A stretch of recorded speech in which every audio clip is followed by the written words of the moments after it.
Good morning students.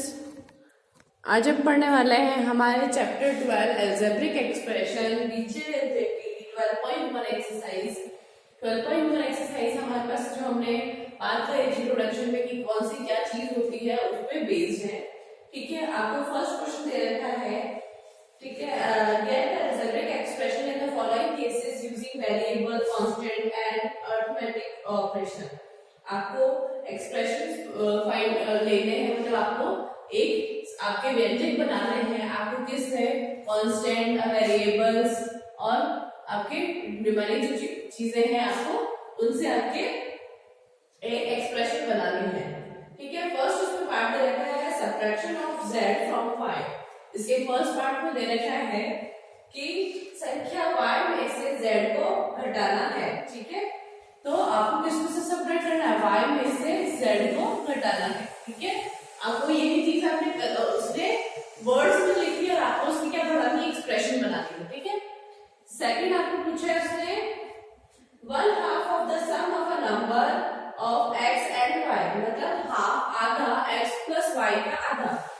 ठीक है, तो इसमें आपको लिखा हुआ है संख्या x और y के योग का आधा। ठीक है, x और y का योग, x प्लस y का योग, फिर उसने कहा उसका आधा, तो उसका आधा हमने कर दिया, ये हमारी एक्सप्रेशन बन गई। ठीक है, थर्ड उसने कहा है कि the number z multiply by itself. एक नंबर z है जो मल्टीप्लाई होता है खुद से। ठीक है, संख्या z को स्वयं उससे गुणा किया जाता है। अगर z को हमारे पास वापस से खुद से गुणा किया जाता है कि खुद से स्वयं से गुणा करता है, तो क्या हमारे पास क्या आएगा, z मल्टीप्लाई z, हमारे पास z स्क्वायर। ये हमारी एक्सप्रेशन आ जाएगी। ठीक है, नेक्स्ट में हमें बोल रहा है संख्या p और q के गुणनफल का 1/4। आपके p और q का multiply product of 1/4 of a product of p and q, मतलब आपके p और q का प्रोडक्ट या गुणनफल का 1/4 क्या आपकी एक्सप्रेशन। फिफ्थ पार्ट में उसने बोला है दोनों संख्या x और z के वर्गों का जोड़ को जोड़ा जाता है। इसका मतलब क्या है, हमारे पास number x and y both squared and added, मतलब हमारे पास x और y दो नंबर है। ठीक है, उन दोनों का स्क्वायर करना है और फिर नेक्स्ट उसने कहा उन दोनों को जोड़ना है। ठीक है, तो ये हमारी एक्सप्रेशन आ गई। सिक्स पार्ट में उसने बोला है संख्या m और n के गुणनफल के 3 गुने में संख्या 5 जोड़ना। ठीक है, तो आपके लिखा है number 5 added to 3 times of product of m and n। m और n का प्रोडक्ट है, मतलब हमारे पास गुणनफल है और उसका 3 गुना, इसका 3 गुना क्या। ठीक है, इस 3 गुना में उसने कहा है 5 और ऐड कर दो, 5 और ऐड करना है, तो ये हमारी क्या आ गई आपकी एक्सप्रेशन। ठीक है, इसके बाद उसने 7th पार्ट में बोला है product of a number y and z subtract from 10 में से संख्याओं ना y और z गुणनफल को घटाना है। तो 10 में से घटाना है, 10 में से किसको घटाना है, x और y और z का गुणनफल। तो y और z का प्रोडक्ट हमें इसको माइनस करना है 10 में से। ठीक है, नेक्स्ट पार्ट है हमारे पास 8 पार्ट, उसमें लिखा हुआ है संख्या a और b के गुणनफल में से उनके योग को घटाना है। ठीक है, sum of a number of a plus b subtracted from their product, उनका जो प्रोडक्ट है उसमें से आपको a प्लस b को आपको माइनस करना है। तो a प्लस बी उसका प्रोडक्ट है, मतलब गुणनफल है, और a प्लस बी का योग है। ठीक है, दो चीजें बोली उसने, तो a प्लस बी का योग को a बी के प्रोडक्ट में से, मतलब गुणनफल में से घटाना है। ठीक है, तो ये हमारी आपकी इक्वेशन बन गई आपके सारे फर्स्ट पार्ट की। सेकंड पार्ट हमें बोल रहा है क्वेश्चन नंबर सेकंड हमारे पास। ठीक है, क्वेश्चन सेकंड हमें कह रहा है कि निम्नलिखित व्यंजकों में पद और उनके गुणनफल को छाटिए, पदों और उनके गुणनफल का पेड़ आरेख के द्वारा दर्शाइए। आपको उसमें क्या करना है, आपके पद दे रखे, मतलब आपको इस इसमें क्या करना है आपको, टर्म्स और उनके फैक्टर्स आपको एक्सप्रेशन में से निकालना है। ठीक है, इसके टर्म्स और फैक्टर्स आपको किससे, ट्री डायग्राम से शो करना है। ठीक है, इसका फर्स्ट पार्ट इसमें बदल है हमारे पास x माइनस 3। ठीक है, x माइनस 3 में से हमारे टर्म्स कौन सी है, टर्म्स हमारा x भी है 3 भी है। ठीक है, अब इसकी फैक्टर की बात कर लेते हैं। तो इसके फैक्टर क्या हमारे पास, फैक्टर हमारे पास है आपके x1 1 3। ठीक है, b हमारे पास पार्ट है 1 प्लस x स्क्वायर। इसके आपके टर्म्स कौन सी हैं, ये दो टर्म्स थी, यहाँ पे टर्म्स हमारे पास है 1 है, x है और x स्क्वायर है। तो इसके फैक्टर्स कौन से होंगे, इस 1 के फैक्टर तो होंगे 1 1, इस x के फैक्टर है x1 और इसके फैक्टर हम ये कह सकते हैं कि x और x इसके 2 फैक्टर्स है। ठीक है, इसका सी पार्ट देखते हैं हम हमारे पास कि किस तरह से आया है। हमारा इसमें सी पार्ट है y माइनस वाई क्यूब, बस क्या मतलब हमारे पास टर्म्स कौन सी है, एक हमारी टर्म है y और दूसरी टर्म कौन सी हमारे पास माइनस वाई क्यूब। ठीक है, इसके हमारे पास क्या है, y भी लिख सकते हैं 1 और y लिख सकते हैं। ठीक है, इसको क्या है -1 y, क्योंकि हमारे पास y क्यूब है तो हम इसको 3 टाइम्स लिख सकते हैं। नेक्स्ट हमारे पास जी पार्ट है जिसके अंदर हमारे पास टर्म्स कौन सी है, टर्म्स हमारे पास है 5x y स्क्वायर और दूसरी टर्म हमारे पास 7x स्क्वायर y, दो टर्म है। ठीक है, इसमें कौन से हमारे पास फैक्टर्स है, फैक्टर्स कहां पर है, इसके फैक्टर है 5x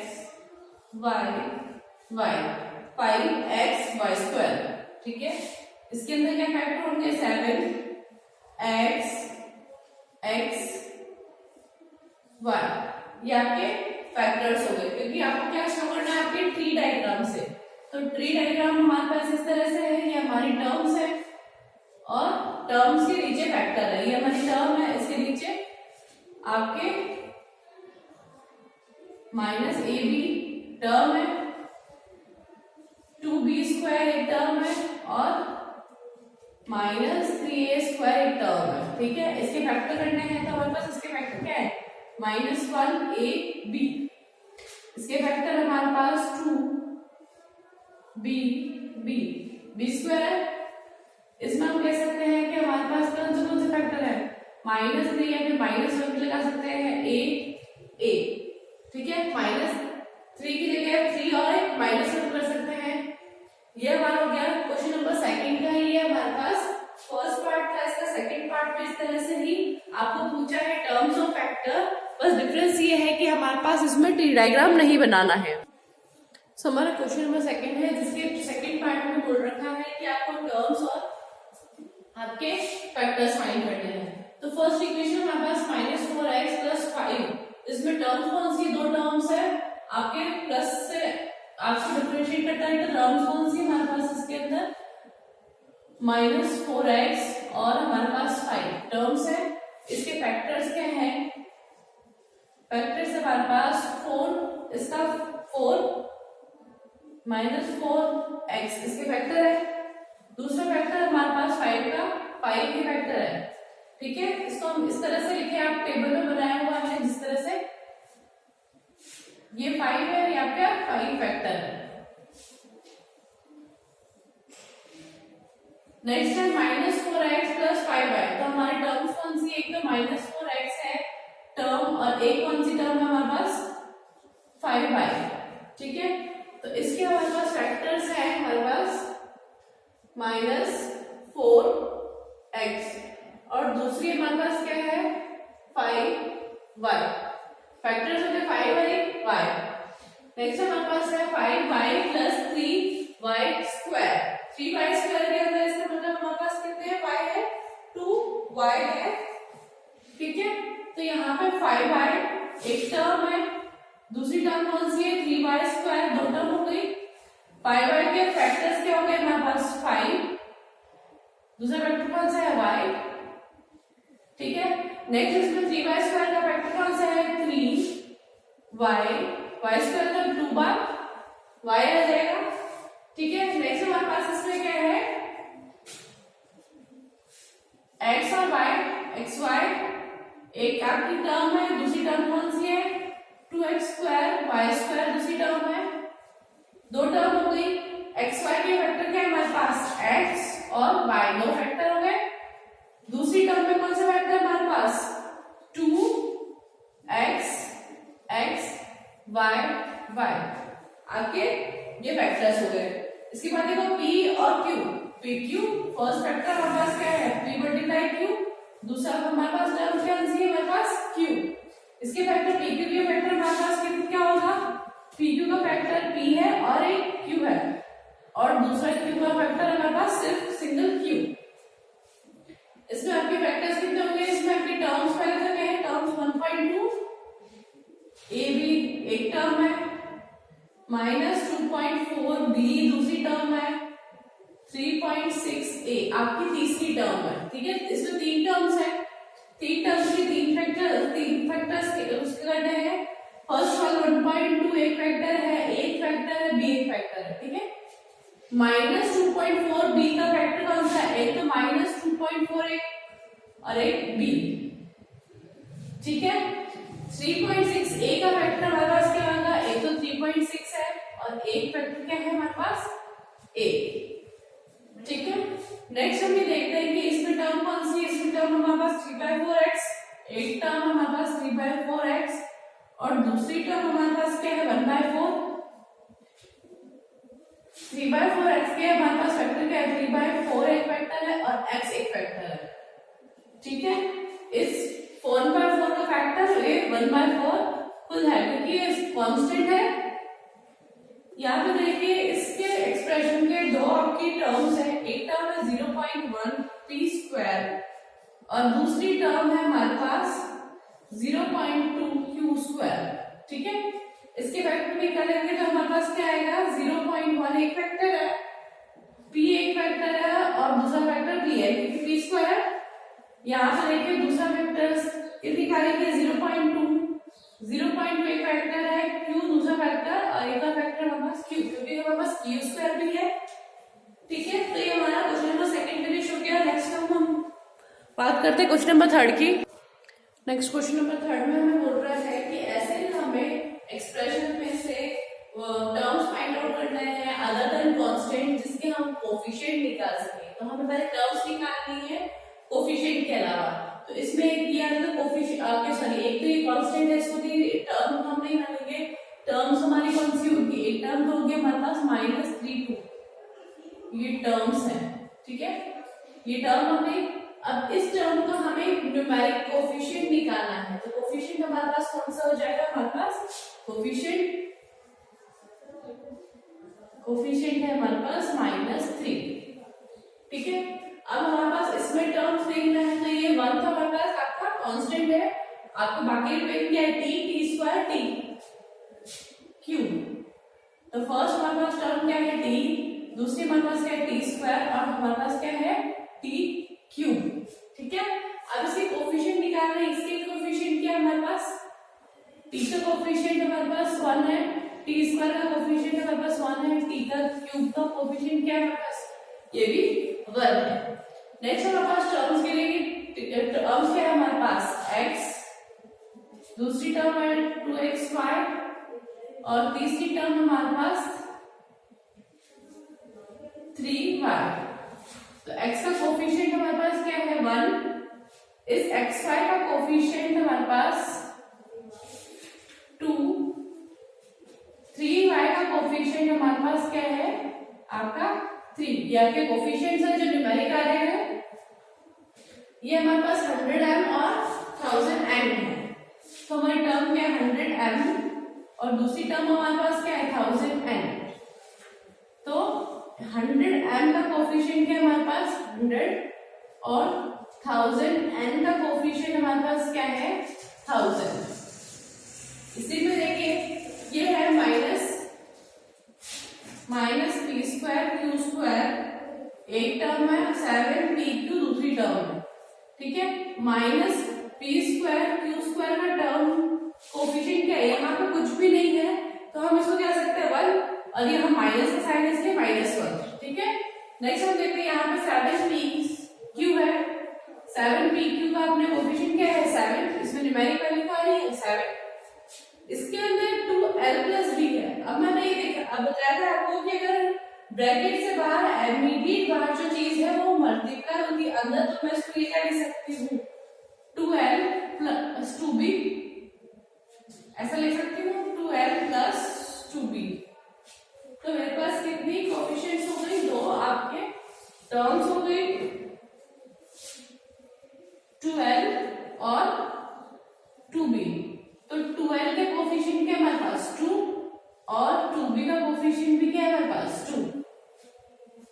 इसमें देखो नीचे है 0.1y प्लस 0.01y स्क्वायर, ठीक है।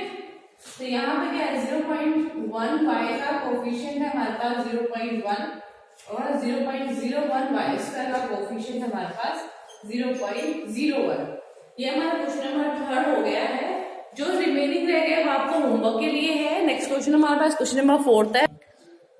सो हमारा इसमें क्वेश्चन नंबर 4 के अंदर हमें बोल रहा है कि हमें एक्सप्रेशन गिवन है, एक्सप्रेशन में ऐसे टर्म्स ढूंढने हैं जिसमें एक्स प्रेजेंट हो, ठीक है, एक्स प्रेजेंट है और उस एक्स का कोफिशिएंट देखना है। तो इस एक्सप्रेशन में Y square X plus Y, इसमें ऐसी कौन सी टर्म है जिसमें एक्स आता हो, तो एक्स के लिए हमारे पास ये टर्म है, इसमें एक्स है नहीं, इसमें सिर्फ सिंपल वाई है, तो हमारी टर्म में एक्स कौन सी है वाई स्क्वायर एक्स, ये हमारी टर्म हो गई। और इसका कोफिशिएंट क्या है हमारे पास, x को छोड़ के कोफिशिएंट क्या होता है हमारे पास, जिस चीज की कोफिशिएंट पूछा है इसको छोड़ के आता बाकी क्या है हमारे पास y स्क्वायर, तो इसका कोफिशिएंट क्या आ जाएगा y स्क्वायर। नेक्स्ट देखो इसके अंदर x कहां पर है, x हमारे पास इसमें प्रेजेंट नहीं है, ये प्रेजेंट है, तो इसका हमारे पास टर्म कौन सी होगी -8yx। अब यहाँ x को रिमेनिंग रहने के बाद कोफिशिएंट क्या आ गया -8y, तो 8y हमारे पास इसका कोफिशिएंट है। नेक्स्ट देखो इसमें हमारे पास कौन सी टर्म है जिसमें x आ रहा है, ये x टर्म है, x टर्म में हमारे पास कोफिशिएंट क्या है 1, क्योंकि इसमें x हमारे पास सिंपल है तो इसके अंदर क्या हमारे पास 1 है, ठीक है। अब यहाँ देखो इसमें x कहां पर है, x इसमें प्रेजेंट है, तो ये हमारी टर्म कौन सी हुई जिसमें x प्रेजेंट है zx, और इसका कोफिशिएंट क्या आएगा हमारे पास z, क्योंकि x के बाद साथ में क्या आ रहा है हमारे पास z आ रहा है। इसमें हमारे पास टर्म जिसमें x आ रहा है हमारे पास दो है, एक तो x है और एक xy है, ठीक है। इस x का कोफिशिएंट हमारे पास क्या है 1 और इस xy का कोफिशिएंट हमारे पास है y, ठीक है। इसमें हमारे पास कोफिशिएंट जिसके अंदर x आ रहा हो, इसमें 2 थी, इसमें ये वाली है, तो ये यहाँ पे क्या आएगा 12xy स्क्वायर, x को छोड़ के आपके बाकी क्या है 12y स्क्वायर, इसका कोफिशिएंट क्या आ जाएगा हमारे पास 12y स्क्वायर। नेक्स्ट हमारे पास क्वेश्चन में इसमें 7 पार्ट में x y स्क्वायर, इसमें x नहीं है तो इसको हम क्या बोलेंगे, ये आपकी टर्म है विद x, इसका कोफिशिएंट क्या आएगा हमारे पास y स्क्वायर, ठीक है। इस तरह से हमारे पास ये a पार्ट हो गया। नेक्स्ट हम इसमें b पार्ट बिल्कुल इसी तरह से है, जैसे इसके b पार्ट में वो बोल रहा है कि हमें ऐसे टर्म ढूंढने हैं जिसमें y स्क्वायर हो, हम पहले से क्या x ढूंढना था जिसमें x की टर्म हो, अब हमें क्या y स्क्वायर ढूंढना है, तो ये एक्सप्रेशन है इसमें y स्क्वायर कहाँ आ रहा है यहाँ पर आ रहा है, ठीक है। तो ये हमारी टर्म हो गई xy स्क्वायर और इसका कोफिशिएंट क्या होगा, इस y स्क्वायर को छोड़ के बाकी जो हमारे पास इसमें है वो इसका कोफिशिएंट है, इसका कोफिशिएंट क्या हो जाएगा -x। नेक्स्ट टर्म हमारे पास एक्सप्रेशन क्या है हमारे पास 5y square plus 7x, 7x के अंदर y स्क्वायर नहीं है तो ये हमारे पास टर्म नहीं है। इस टर्म में क्या है 5y स्क्वायर, y स्क्वायर हमारे पास है, तो टर्म क्या हो गई 5y स्क्वायर और इसका कोफिशिएंट क्या हो गया हमारे पास 5, क्योंकि y स्क्वायर के अलावा हमारे पास इसमें क्या है 5। इसमें कोफिशिएंट देखिए, इसमें x y है, x स्क्वायर y है, y स्क्वायर नहीं है, सिंपल y लीजिए हमें, ठीक है। फिर यहाँ पर 15xy स्क्वायर, एक तो ये टर्म है, फिर लिखा हुआ है प्लस 7y स्क्वायर, एक टर्म ये है, हमारे पास दो टर्म आ गई 15xy स्क्वायर और दूसरी टर्म हमारे पास है 7y स्क्वायर, तो इसका कोफिशिएंट क्या हमारे पास है -15x और इसका कोफिशिएंट मिल जाएगा 7। ठीक है, इसके बाद हम नेक्स्ट क्वेश्चन है हमारे पास क्वेश्चन नंबर 5, जिसमें बाइनोमियल, मोनोमियल, ट्राइनोमियल ही बताना है आपको। सो हमारे क्वेश्चन नंबर 5 में बोला है इसने कि आपको फाइंड आउट करना है कि कौन सा बाइनोमियल है, कौन सा ट्राइनोमियल है, कौन सा मोनोमियल है। ठीक है, मोनोमियल मतलब आपका एक पदी आपके थे वो है, दूसरा द्विपदी है, और कौन सा आपके त्रिपद है। ठीक है, तो आपको देखना है कि कितने पद है। यहाँ पर देखो 4y एक पद है और दूसरा 7y, मतलब दो टर्म्स हो गई हमारे पास। इसका मतलब हमारे पास क्या लिखेंगे, हमें यहाँ पर बाइनोमियल है और इसको हम कह सकते हैं द्विपद। ठीक है, ये क्या हमारे पास मोनोमियल है, एक ही टर्म में y स्क्वायर, तो ये क्या हमारे पास मोनोमियल।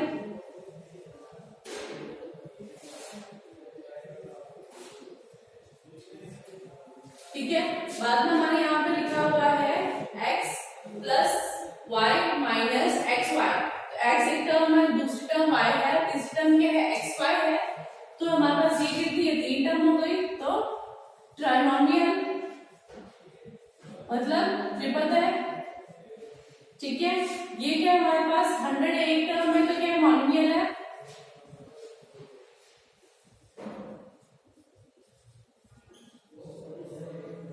तीन टर्म है ए बी, एक टर्म, दूसरी टर्म ए, तीसरी टर्म हमारे पास क्या है बी, तो ये क्या है हमारे पास ट्राइनोमियल। इसको हम बोलते हैं त्रिपद। ये क्या है 5 एक टर्म है, -3 एक टर्म है, तो कितनी टर्म हो गई, 2 टर्म हो गई। तो 2 टर्म हमारे पास क्या है बाइनोमियल।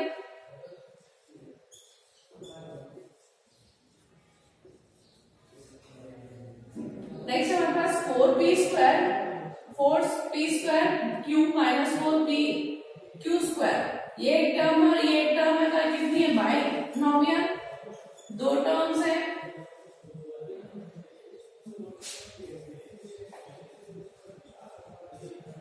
नहीं देखिए 7mn, ये एक ही टर्म है, तो इसका मतलब है monomial.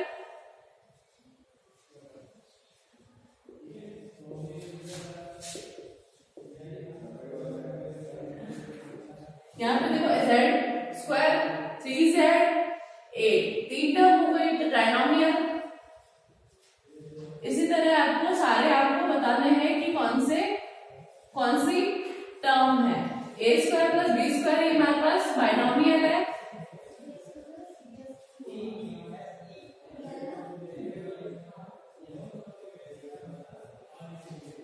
z square plus z ये भी आपके बाइनोमियल है।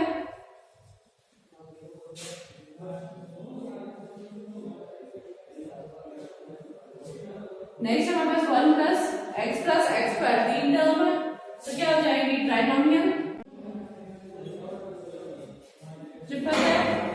इसी तरह हमारा क्वेश्चन नंबर 5 फिनिश हो गया है। नेक्स्ट हमारे पास क्वेश्चन नंबर 6, जो कि आपको पूछ रहा है, क्वेश्चन नंबर 6 में वो आपको पूछ रहा है कि वो लाइक टर्म्स है या फिर अनलाइक टर्म्स है, मतलब समान पद है या असमान पद है।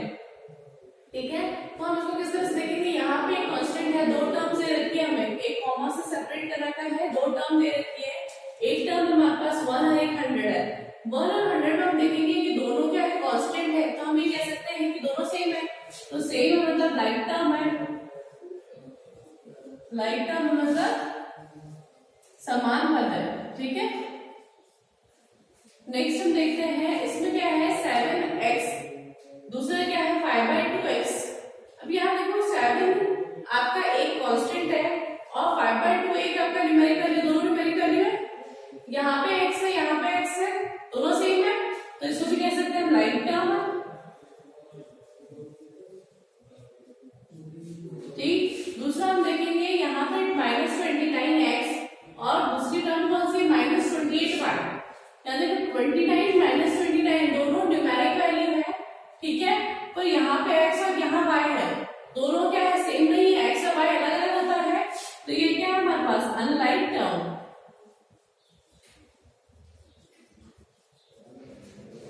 असमान पद। ठीक है, बात हम करते हैं नेक्स्ट हमारे पास 14xy और दूसरा क्या है 42yx। यहाँ देखो फर्स्ट हमारे पास ये 14 है, ये न्यूमेरिक वैल्यू है, ये न्यूमेरिक वैल्यू है। यहाँ x है, यहाँ पे भी x है, यहाँ y है, यहाँ पे y है। कोई फर्क नहीं पड़ता अगर आपका x पहले लिखा हुआ होता है या फिर y पहले लिखा हुआ होता है, ठीक है। और दोनों सेम है, दोनों में सारे स्टेजेस सेम सेम है, तो हमारे पास उसको कैसे लिखते हैं हम, लाइक टर्म है, समानुपात है। दूसरा हम देखेंगे 4m² प्लस 4mp²। यहाँ 4 और 4 क्या है, कांस्टेंट है, सेम है। यहाँ m² है, यहाँ m है, ठीक है। ये देखो ये डिफरेंट है, m है और यहाँ m², यहाँ p है, यहाँ p² अलग अलग है। तो ये क्या हमारे पास अनलाइक टर्म,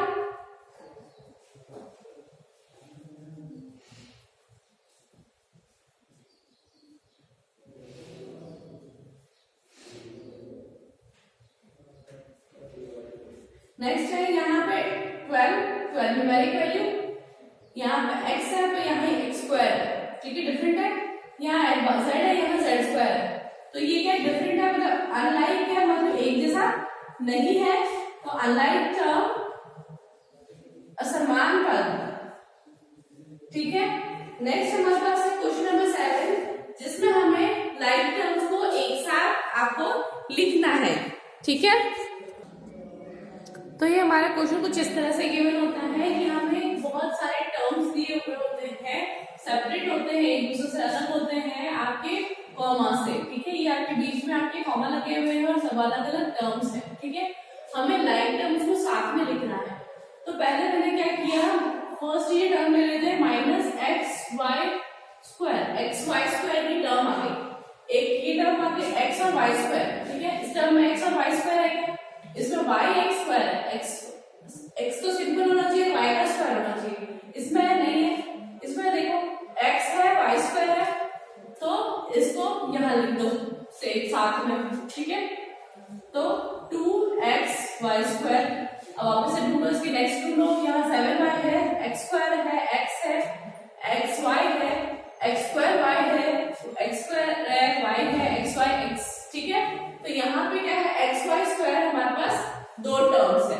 नेक्स्ट हम करते हैं कि हमारे पास y² की -4yx², y सिंपल x के स्क्वायर, इसके अंदर एक टर्म तो ये है, दूसरी टर्म कौन सी है, अब यहाँ पर x² है, y नहीं है, यहाँ पे x² है, यहाँ y है, सिंपल है, यहाँ पे x² y है, यहाँ पे x² सिंपल है, यहाँ पे क्या x² भी है, y भी है, ठीक है। तो ये दूसरी टर्म कौन सी हुई हमारे पास, 20x²y, ठीक है, दो टर्म सेम है। नेक्स्ट हम देखते हैं x² की टर्म जो कि अकेली हो, तो ये क्या है, एक तो 8x² है, एक तो लाइक टर्म्स ये, एक लाइक टर्म्स ये। अब x² की टर्म, यहाँ पे x² है, यहाँ पे x² को अंडरलाइन करिए, कॉमन लगा के -11x², फिर x² ढूंढो, आगे है क्या, ये रहेगा x² -6x², इसको लिखो -6x², इसके बाद हमारे पास -6x² के बाद x² नहीं है, ठीक है। अब हमारे पास नेक्स्ट टर्म कौन सी है, y वाली टर्म, ठीक है। y वाली टर्म लो, तो हमारे पास क्या है, हमारे पास 7y, y की यहाँ पे एक y है क्या, नहीं है, यहाँ पे y नहीं है, यहाँ पे एक सिंगल y है, ठीक है, ये y वाली टर्म है। इसके नीचे जो स्पेस है उसके यहाँ आगे लिख रही हूँ, ठीक है। नेक्स्ट हमारे पास कौन सी टर्म है, हमारे पास ये बाकी अंडरलाइन करती है, मतलब ये हमने उसको इंक्लूड कर दिया है। नेक्स्ट हमारे पास कौन सी आएगी, -100x, x वाली वैल्यू, यहाँ पे x वाली वैल्यू कहाँ पर है हमारे पास, सिंपल x 3x है, ठीक है। तो 3x हमारे पास 3x लिखेंगे,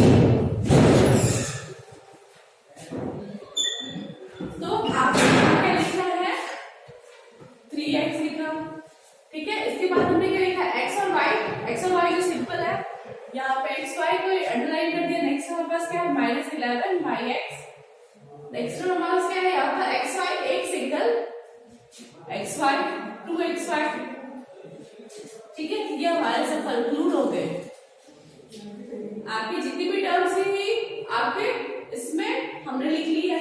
ये दोनों लाइक टर्म्स है, ये दोनों साथ में है, ये 3 साथ में है, ये 2 टर्म है, ये 2 टर्म्स है, ये 2 टर्म्स है, ठीक है, ये आपकी लाइक टर्म्स है।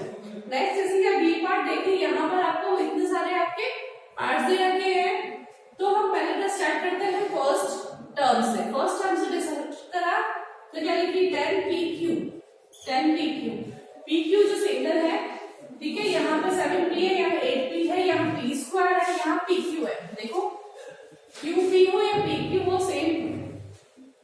-7qp। नेक्स्ट हम देखते हैं यहाँ पर कहां पर है आपके 78qp। नेक्स्ट हमारे पास कौन सी है 78qp। नेक्स्ट p स्क्वायर यहाँ पे भी p स्क्वायर है, ठीक है, ये हमारा pqp हो गई। नेक्स्ट हमारे पास जो है 7p, मैंने 7p को लिया, 7p है हमारे पास। दूसरा एक हमारे पास नेक्स्ट p ढूंढना है,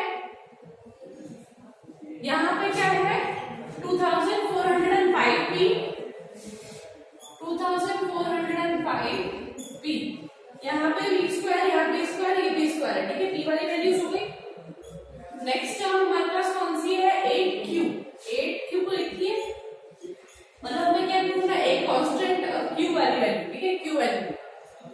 q यहाँ पे सिग्नल ये रहा -100q, -100q। इसके नीचे क्या आप लाइन ड्रॉ कर दो, ठीक है। इसके बाद वहां पे सिंपल q कहां पर है आपके, सिंपल q कहां नहीं है, दो टर्म्स हो गई।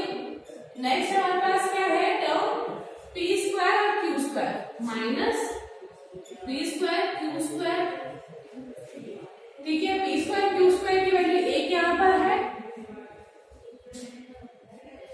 12p square q square. Next term कौन सी है, यहाँ पे सिंगल p स्क्वायर है, ठीक है, दो टर्म्स है। इसके बाद था हम इधर लिख रहे हैं, ठीक है। इसके बाद हमने क्या है -23, बाकी अंडरलाइन हो चुकी है। नेक्स्ट आपके पास क्या है -23 का मतलब है कांस्टेंट वैल्यू देखनी है, ठीक है। ये 23 कांस्टेंट वैल्यू है, 41 कांस्टेंट वैल्यू है, दो कांस्टेंट वैल्यू आ गई। इसके बाद नहीं है, ठीक है। इसके बाद हम देखते हैं p स्क्वायर वाली value -5p square, 5p square.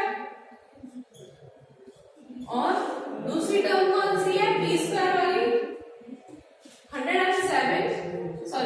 701p square, एक कांस्टेंट और एक p स्क्वायर, ठीक है। नेक्स्ट हम देखते हैं इसमें नेक्स्ट टर्म कौन सी है ऊपर वाली पूरी हो गई। इसमें क्या है हमारे पास p स्क्वायर q और qp स्क्वायर, ठीक है। तो ये हमारे पास क्या सिंगल रह गई है, तो 30p स्क्वायर q और qp स्क्वायर, ठीक है। तो ये आपके लाइक टर्म्स को हमने अलग कर दिया। हमारी एक्सरसाइज